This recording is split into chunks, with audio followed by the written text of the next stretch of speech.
হযরত ইবনে আব্বাস রাদিয়াল্লাহু আনহু বলেছেন, তিনটি আয়াত তিনটি বস্তুর সাথে যুক্ত হয়ে নাজিল হয়েছে, এর একটি ছাড়া অপরটি কবুল হয় না।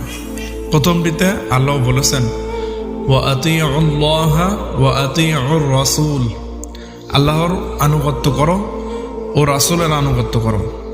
যে ব্যক্তি আল্লাহকে মানবে কিন্তু রাসূলকে মানবে না, তার আল্লাহকে মানা কবুল হবে না। দ্বিতীয়টিতে আল্লাহ বলেন, ওয়া আকিমুস সালাতা ওয়া আতুজ যাকাহ, তোমরা নামাজ কায়েম করো এবং যাকাত দাও।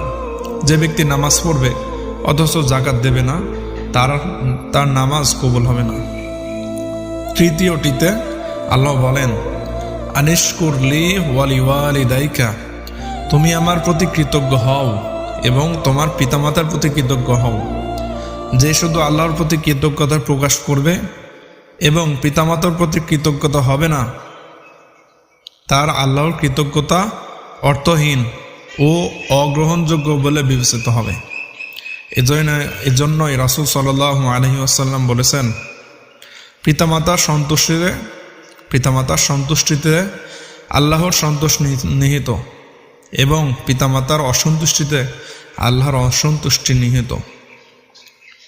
আল্লাহ তাআলা আমাদেরকে এই হাদিসগুলো মানার এবং আয়াতগুলো অনুযায়ী চলার তৌফিক দান করুন।